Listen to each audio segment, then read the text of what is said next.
बिस्मिल्लाहिर्रहमानिर्रहीम। आज हम बात करेंगे अपने लेक्चर में section 65 of the companies act, power and liabilities of the trustee, कि जब कोई इंस्ट्रूमेंट, डिबेंचर या टर्म फाइनेंस सर्टिफिकेट अगर क्या कहते हैं कोई जब इशू किया जाता है तो उस पर जब ट्रस्टी अपॉइंट किया जाता है तो ट्रस्टी का क्या रोल और क्या रिस्पॉन्सिबिलिटी है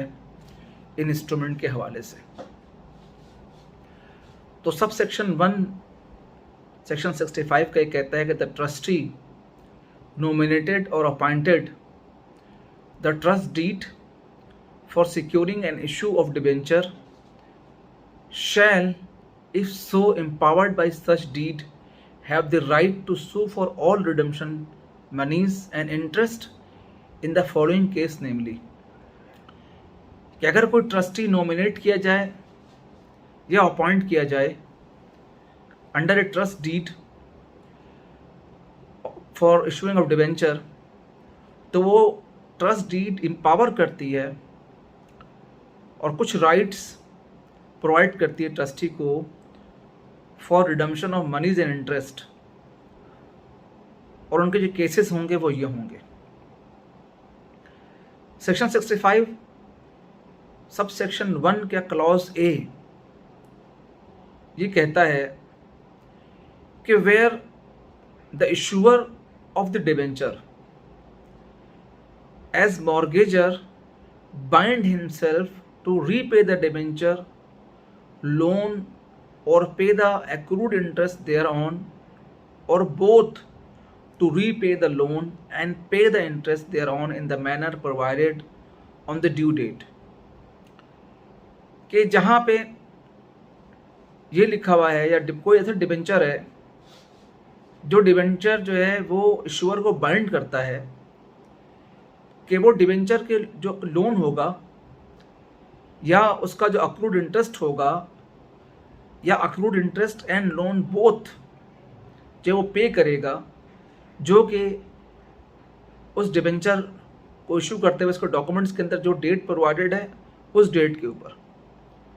तो अगर क्या कहते हैं कोई डिबेंचर जो जिसने मनी रेज किया है, lender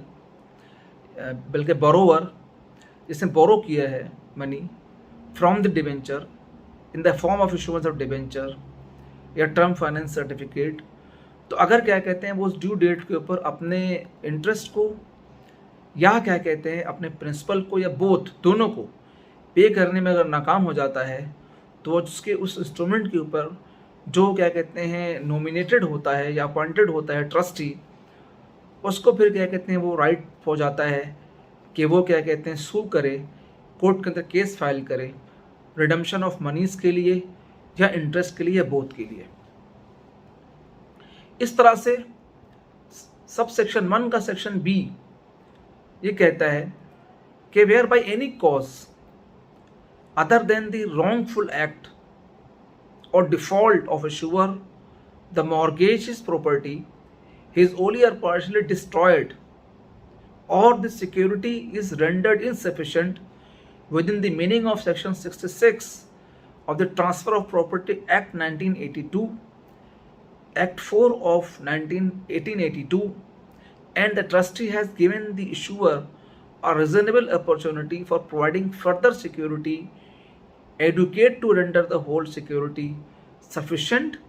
and issuer has failed to do so। यानी सेक्शन 5 सब सेक्शन 1 का सेक्शन बी सेकंड कंडीशन ही कहता है कि या किसी इशूअर के रॉन्ग एक्ट की वजह से अगर क्या कहते हैं कोई डिफ़ॉल्ट हो जाए उस इंस्ट्रूमेंट पे, या मॉर्गेज प्रॉपर्टी जो है जो कि उस डिबेंचर को या टीएफसी को जो सिक्योर्ड करने के लिए रखी गई वो पार्शियली डिस्ट्रॉय हो जाए और सिक्योरिटी इज़ रेंडर्ड इनसफिशिएंट, अगर वो सिक्योरिटी इनसफिशिएंट हो जाए कि अगर वो प्रॉपर्टी जैसे section 66 of the transfer of property act 1882 ये कहता है कि अगर वो प्रॉपर्टी ट्रांसफ़र हो और उससे क्या कहते हैं जो ट्रस्टी है वो समझता है कि जी अब ये प्रॉपर्टी इतनी इनसफिशिएंट हो गई है कि इसको सेल आउट करने पे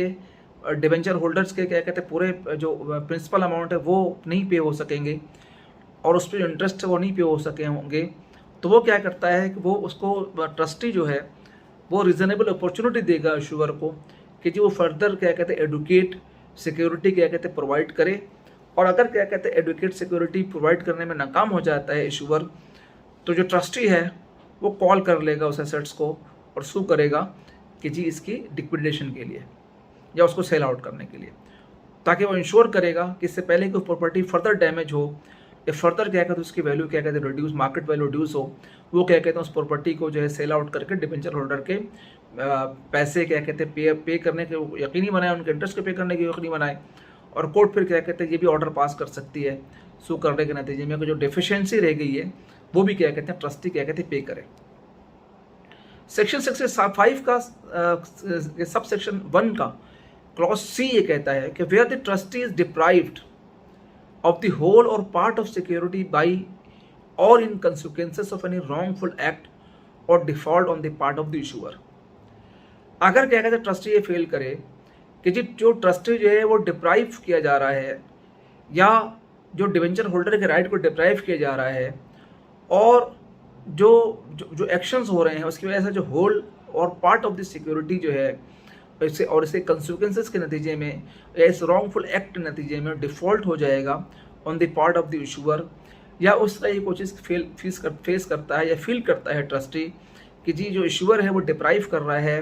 डिबेंचर होल्डर के राइट को और उसके एक्ट की वजह से, उसके रॉन्ग एक्ट की वजह से जो है वो जो डिबेंचर होल्डर जो है अपनी वैल्यू को खो देंगे या उनकी वैल्यू इनसफिशेंट हो जाएगी, तो भी क्या कहते हैं वो सिक्योरिटी को कोर्ट को अप्रोच कर सकता है, सू कर सकता है कि जी ये जो ट्रस्टी है जो इशूअर है वो प्रॉपरली क्या कहते हैं मेंटेन नहीं कर रहा या ऐसे इकदाम कर रहा है जिसके नतीजे में क्या कहते हैं प्रॉपर्टी की वैल्यू क्या कहते हैं डिप्राइव हो जाएगी, या जो डिबेंचर होल्डर के राइट्स हैं या रिटर्न्स हैं या इंटरेस्ट हैं वो डिप्राइव हो जाएंगे, तो फिर भी वो क्या कहते हैं सबसेक्शन 1 के तहत सू कर सकता है कॉल करने के लिए लिक्विडेशन के लिए इन एसेट्स को कि जी इसको लिक्विडेट करके या क्या कहते हैं इसको सेल आउट करके उसके पैसे को क्या कहते हैं उसको पे किया जाए। सब सेक्शन डी सेक्शन 65 की सब सेक्शन 1 का सेक्शन डी ये कहता है कि where the trustee is entitled to take possession of the mortgage property and the issuer fails to deliver the same to him or to secure the possession thereof without disturbance by the issuer or any person claiming under a title superior to that of the issuer। यानी कि कोई ऐसी situation क्या कहते हैं अगर हो जाए कि ट्रस्टी जो है इंटाइटल है कि उस प्रॉपर्टी का पोजेशन क्या कहते हैं हासिल कर ले जो मॉर्गेज प्रॉपर्टी है, लेकिन इशूअर जो है वो फेल हो जाता है इसको डिलीवर करने में या कोई इस तरह के इकदाम कर रहा है कि इसके नतीजे में क्या कहते हैं ऐसा लगता है कि ये प्रॉपर्टी डिलीवर नहीं होगी, या जो ट्रस्टी है वो फील करता है कि जी जो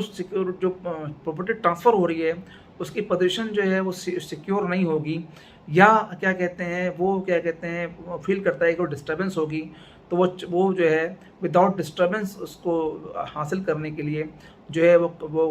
जो टाइटल जो है वो क्लेम कर सकता है, कोर्ट को अप्रोच कर सकता है कि जी क्या कहते हैं ये जो है इसको जो है ट्रांजेक्शन को स्मूथ क्या कहते हैं बनाया जाए। सेक्शन 65 का सब सेक्शन 2 ये कहता है कि where is suit is brought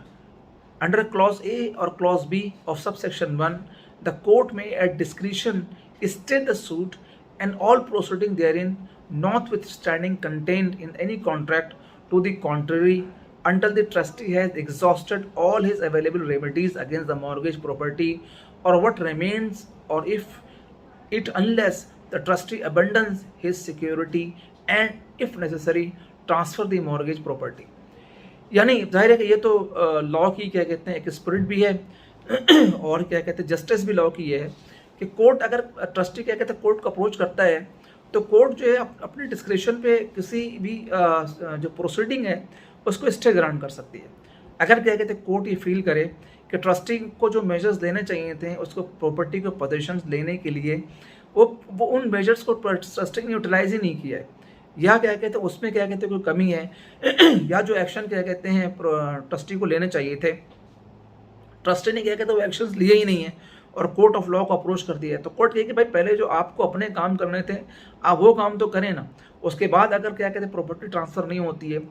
तो उसके बाद आप कोर्ट को अप्रोच करेंगे। आप जितने भी अवेलेबल एवेन्यूज़ हैं वो क्या कहते हैं पहले आप यूज़ करें, उसके बाद फिर कोर्ट को अप्लाई करें ट्रस्ट उस प्रॉपर्टी के ट्रांसफ़र के लिए अगर कोई क्या कहते हैं प्रॉब्लम हो। सब सेक्शन 3 क्या कहते हैं कि not understanding anything contained in सब section 1 and 2 or any other law for the time being in force, the trustee or any person acting on his behalf shall, if so authorized by the trust deed, sell or concur in selling without intervention of the court the mortgage property or any part thereof in default of payment according to the repayment schedule of any redemption amount or in the payment of any accrued interest on the due date by the issuer। वो ये कहता है कि जी जो trustee है वो क्या कहते हैं वो एक्ट करता है, ट्रस्टी जो है और एनी पर्सन जो एक्ट करता है उस इंस्ट्रूमेंट की क्या कहते हैं बिहाफ के ऊपर, जो उसको ट्रस्ट डीड उसको ऑथोराइज करती है, तो वो सेल कर सकता है या क्या कहते हैं एक्वायर कर सकता है उस प्रॉपर्टी को सेलिंग के लिए कोर्ट के इंटरवेंशन के विदाउट, यानी without intervention of the court. और क्या कहते हैं जो मॉर्गेज प्रॉपर्टी है और एनी पार्ट देयर ऑफ जो अगर डिफ़ॉल्ट है उसको क्या कहते हैं जी वो प्रोसीड कर सकता है, उसके रीपेमेंट शेड्यूल को रिडम्पशंस को क्या कहते हैं फाइनलाइज कर सकता है, और एनी इंटरेस्ट जो अक्रू हो गया है ड्यू डेट पे वो क्या कहते हैं इशूअर से क्या कहते हैं क्लेम कर सकता है। अब इशूअर की जो डेफिनेशन क्या कहते हैं यहाँ पे दी हुई है एक्सप्लेनेशन के अंदर, इस सेक्शन के अंदर वो ये दी है कि issuer for the purpose of this section shall means the company issuing debenture and securing the same by mortgage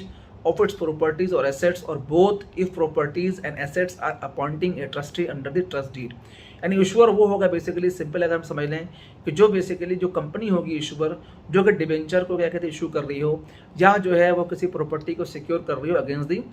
mortgage. ठीक है, सब सेक्शन 4 क्या कहता है सेक्शन 65 का कि subject to the provision of this section any provision contain in trust deed for securing an issue of debenture or any contract with the holder of debenture secured by the trust deed shall be void insofar as it would have been effect of exempting trustee thereof from or indemnifying him against liability for breach of trust, whether he failed to show the degree of care and diligence required of him as trustee, having regard to the provision of trust deed conferring on him any power, authority or discretion. यानी इसका मतलब basically हुआ कि वो कहता है कि जी कोई भी ऐसा एनी प्रोविजन जो कि कंटेंट किया गया ट्रस्ट डीड के अंदर जो सिक्योर करता है इशू ऑफ डिवेंचर को या any contract with the holder of the debenture को बाय ट्रस्ट डीड वाइड होगा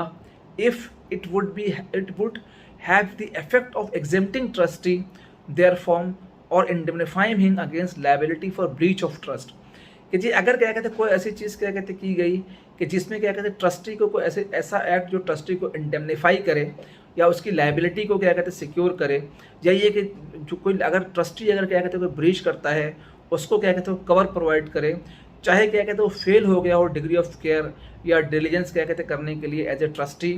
तो वो क्या कहते हैं वो वाइड होगी। यानी कि ट्रस्टी का अपना एक रोल है, ट्रस्टी की एक अपनी रिस्पॉन्सिबिलिटी है। तो ऐसा नहीं है कि जी सिर्फ क्या कहते हैं कंपनी रिस्पॉन्सिबल होगी, बल्कि ट्रस्टी को जो रोल जो अंदर द इंस्ट्रूमेंट क्या कहते हैं डिफाइन दिया गया है या ट्रस्टी को जो क्या कहते हैं रोल प्ले करना है, अगर क्या कहते हैं कोई ऐसी क्लॉज एग्रीमेंट के अंदर डाली जिसके अंदर जो ट्रस्टी को इंडेमनिफाई करता है या अगर कोई ब्रीच करने के नतीजे में ट्रस्टी की कोई लायबिलिटी राइज होती है और वो क्लॉज क्या कहते हैं उसको इंडेमनिफाई करती है, उसको क्या कहते हैं जी सिक्योर करती है कि चाहे क्या कहते हैं वो अपने जो रिस्पॉन्सिबिलिटी को क्या कहते हैं फुलफिल करने में फेल हो गया हो, तो इस तरह की क्या कहते हैं कोई अगर चीज़ हो तो उसको क्या कहते हैं वो क्लॉज क्या कहते हैं वाइड होगी। उसके बाद क्या कहते हैं सब सेक्शन 5 ये कहता है कि sub section 4 shall not invalidate. Sub section 4 जो है वो इनवैलिडेट नहीं किया जा सकता इन 2 रीज़न की वजह से। 5 का सबसेक्शन ए और 5 का सबसेक्शन बी वो रीजंस बयान करते हैं। सबसेक्शन 5 का सबसेक्शन ए ये कहता है कि एनी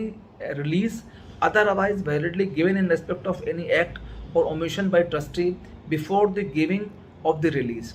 यानी कि क्या कहते हैं अगर कोई ऐसा वैलिड एक्ट हो जो कि क्या कहते हैं या ओमिशन हो जो ट्रस्टी को हासिल हो क्या कहते हैं पहले से क्या कहते हैं वो उसको जो उसको पहले से क्या कहते हैं रिलीफ अगर प्रोवाइड करता है तो वो चीज़ क्या कहते हैं उसके अंदर वो रीजंस को इनवैलिडेट नहीं किया जा सकता। यानी क्या कहते हैं, कोई भी ऐसा any release otherwise validly given in respect of any act omission by trustee before the giving the release is, अगर क्या कहते हैं कोई पहले से क्या कहते हैं कोई ओमिशन है या चीज़ें हैं और इस कॉन्ट्रैक्ट से पहले अगर क्या कहते हैं कोई चीज़ हुई, तो वो चीज़ क्या कहते हैं उसको अगर हो गई है तो ये जो सेक्शन है वो उसको इनवैलिडेट नहीं करता। यानी ऐसा नहीं हो सकता कि जी क्या कहते वो ट्रस्टी पहले से क्या कहते कोई ब्रीच क्या कहते प्लान कर ले, या पहले से क्या कहते कोई इस तरह की चीज़ें क्या कहते रिलीज़ करते जो कि क्या कहते हैं जनाब आली कोई ऐसा एक्ट हो या ओमिशन हो, ट्रस्टी जो है वो before giving of the release है तो वो उसको इनवैलिडेट नहीं कर सकेगा। Any provision enabling such release to be given on the engagement thereto of the majority of not less than 3/4 value of the debenture holder present and voting in person, or where proxies are permitted by proxy at a meeting summoned for the purpose। यानी अगर क्या कहते हैं कोई अगर release उसको देना है, कोई अगर क्या कहते हैं कोई किसी इनेबलिंग प्रोविजन के अंदर उसको कोई रिलीज दे रहा है, तो उसका जो वाहिद तरीक़ाकार है वो यही है कि जो majority of the debenture holder हों, जो कम से कम 3/4 हों, अगर क्या कहते हैं वो क्या कहते हैं वो वोटिंग राइट के थ्रू अगर क्या कहते हैं वो कोई परमिट करते हैं उसको कि जी ये ठीक है आप ये रिलीज़ क्या कहते हैं सर्टेन कंडीशंस के अंदर हो सकता है कि जहाँ पे क्या कहते हैं किसी इकोनॉमिक कंडीशन की वजह से या किसी और रीज़न की वजह से कोई अगर चीज़ क्या कहते हैं नहीं हो सकती है, तो उसकी परमिशन क्या कहते हैं डिबेंचर होल्डर से 3/4 मेजॉरिटी के साथ क्या कहते हैं लेना ज़रूरी है। अगर नहीं लेगा ट्रस्टी तो क्या कहते हैं वो इसको इनवैलिडेट क्या कहते हैं उसके एक्शंस को क्या कहते हैं नहीं कर सकेगा। ठीक है ना। तो बहरहाल जो ये सेक्शन तो क्या कहते हैं बहुत क्या कहते हैं बड़ा है, तो इसमें इसको मेन चीज़ें क्या कहते हैं हमने कवर कर ली हैं, और मेन जो सेक्शन के अंदर क्या कहते हैं बेसिकली बयान किया गया है वो यही है कि अगर कोई इंस्ट्रूमेंट है, कोई डिबेंचर है, क्या कहते हैं अगर इशू होता है और उसमें क्या कहते हैं कोई ट्रस्टी उस इंस्ट्रूमेंट के तहत कोई ट्रस्टी क्या कहते हैं अपॉइंट होता है, और अगर डिबेंचर होल्डर्स को उनकी प्रिंसिपल की पेमेंट नहीं हो रही हो या इंटरेस्ट की पेमेंट नहीं हो रही हो, तो क्या रेमेडियल मेजर्स क्या कहते हैं अवेलेबल हैं ट्रस्टी के पास, किस हद तक और कहाँ वो क्या कहते हैं कोर्ट को अप्रोच कर सकता है। और उसके बाद ये सेक्शन क्या कहते हैं बाइंडिंग भी करता है कि जी ट्रस्टी भी क्या कहते हैं अपनी जिम्मेदारियों को क्या कहते हैं फुलफिल क्या कहते हैं करेगा, और कोई ऐसी चीज़ उसकी जिम्मेदारी में से हो उसको क्या कहते हैं इंडिमनिफाई क्या कहते हैं नहीं कर सकता।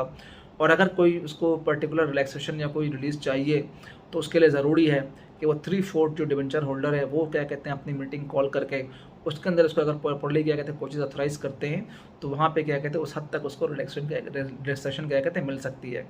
तो हम अपने आज वीडियो को यहीं तक रखते हैं। अगर आपको हमारी वीडियो पसंद आई है तो इसे लाइक करें और सब्सक्राइब करें। और हमारा जो ऑब्जेक्टिव है इन वीडियोस का, इसका टोटल प्योरली लर्निंग ऑब्जेक्टिव है